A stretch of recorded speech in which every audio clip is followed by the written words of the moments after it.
Good afternoon. Hello. My name is Abbey Reed, and today I'm here talking with Rachel Cummings, who is an athletic trainer with the University of Mount Union.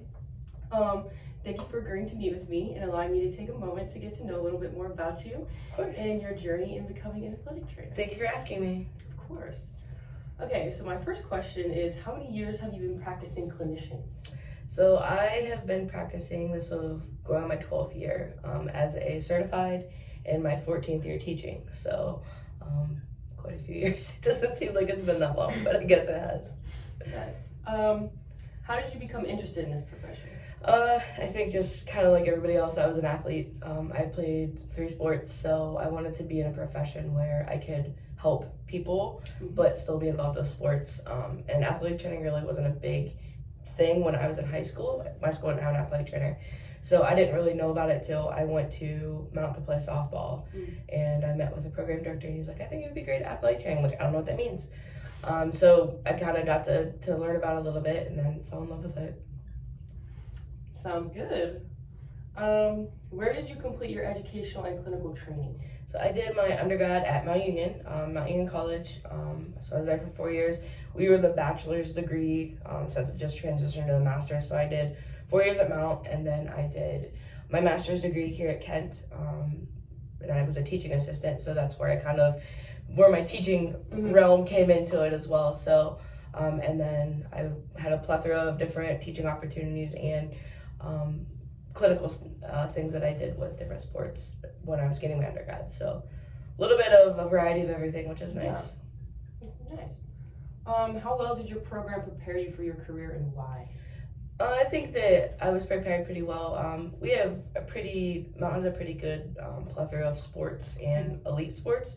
So for me, like my senior year, I was able to work with the football team. We made it to the national championship, won the national championship, so that was a cool experience. Just getting to go through that whole process, and like ESPN covered it, so it was like kind of a big deal.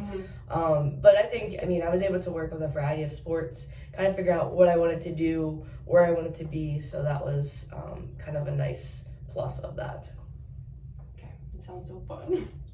What was something that you wish you would have taken advantage of in school to strengthen you as a clinician and or professional? Probably just stepping out of my comfort zone a little bit more.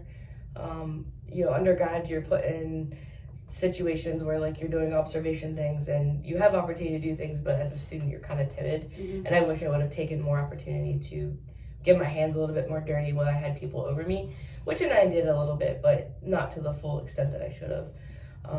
But it took me gaining my confidence when I was on my own, which was a little bit more challenging rather than having somebody with me. So probably that would be my bigger, if I could go back, I would get my hands a little bit more dirty. Okay, very nice. What is the most meaningful experience you had in school to prepare you for your position? Probably clinically working the national championship, and then just teaching. Like I guess I'm in a unique situation because I do both. But being able to come to Kent and learn about, but as a teaching assistant at my master's, I fell in love with that side of athletic training too. So I kind of get the best of both worlds, and I love it because I love being on the clinical side where I'm out with my teams and I'm kind of there when they get hurt, but I also relate those stories back in how I teach. So and I think that's a lot of the things that help my students to kind of stick in their brain. It's my crazy stories that happen. So I think I have the best of both worlds for both situations, I think. Yeah. Okay. What is your funniest story regarding your clinical experiences? Oh, geez. Let's see. There's a lot. Some are probably inappropriate. Probably when I was a student, I went to run on the field when somebody got hurt and I tripped and stumbled. But then you just kind of have to get up and keep going. Luckily, it was just a practice. It wasn't like a game or anything. Oh, yeah. That's always my fear when someone goes down. I was like, okay, don't fall. But that happens, I guess, so. Yeah, I would not like that. Yeah, it happens. What was your scariest experience clinically and how did you deal with it? When I was in West Virginia working with women's basketball, one of my athletes had a seizure on the court. And that was pretty scary just because, you learn about things in class and you can't really practice those in real life. So it was pretty scary for me, and there were high school kids there, so trying to get them out of the gym and all that good stuff. But it was really scary because I didn't know like what was going to happen to her.